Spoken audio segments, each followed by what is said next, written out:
Hello wrestling fans, welcome to the Wrestling Wrap-Up. This is episode 38 of the show. I'm going to be talking about Impact Wrestling this week. Overall, I thought it was a very good show, and I apologize for not having the curtain up in the studio. I'm having technical difficulties with said curtain. I'm about ready to take a hacksaw to it. Anyways, moving on. I thought the Sting, Angle, Bully Ray, Anderson promo to start the show was okay. I've said it before on the show. I feel that there are too many promos to start shows lately. Promos and video packages, way too many of them.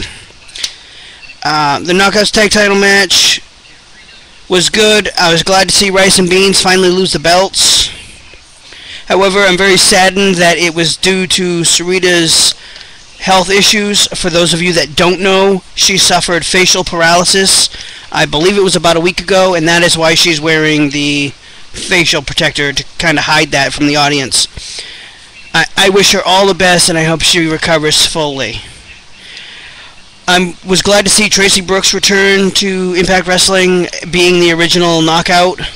For anybody that's a long-term TNA wrestling fan, Tracy Brooks was one of the original cage dancers in the old Asylum.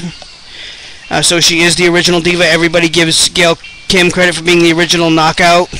I'm sorry, I called her the original diva. She's the original Knockout. Everybody gives Gail Kim credit for being the original Knockout. She was the first Knockouts champion, and in my opinion, that honor should have gone to Tracy Brooks. Anyways, I digress. The X-Title match was good. I really truly feel, and it has nothing to do with the fact that I'm an A-Double Austin Aries fan, I think A-Double is the next X Division champion, and rightfully so. I just hope he doesn't get stuck in the X Division, because he's a good heavy. He can get in there with anybody, to be honest with you. The Eric Young skit with CeeLo Green, or D'Lo Brown, it was dumb, as usual. The guy can wrestle his ass off. And speaking of that, hey, Hogan, Bischoff, Russo, if wrestling truly matters in Impact Wrestling, I got an idea for you. Bonafide, money-making idea. Let the guys and girls that can get in there and wrestle, let them fucking wrestle. If wrestling truly matters to you guys. The BFG series is really heating up, I think. With about 7 weeks to go, I believe it is. I was surprised to see Matt Morgan win the ladder match. I thought it would be Joe or AJ.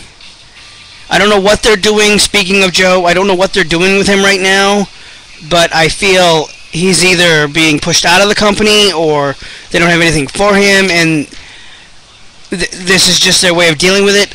Or on the flip side of that coin, possibly I think they're setting him up for a monster run at some point after Bound for Glory.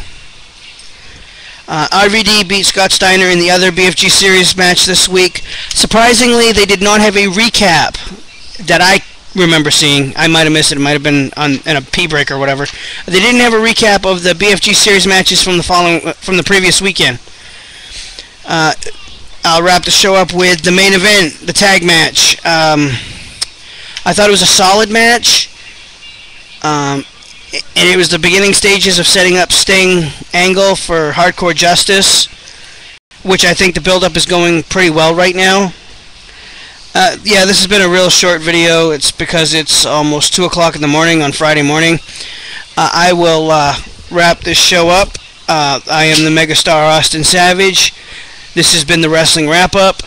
You can email the show, wrestlingwrapup@yahoo.com. Follow me on Twitter, @ProudToBeStraightEdge. I will catch you guys next week, probably very early Tuesday morning after Raw. Alright, I'll catch you guys then. Thanks for watching.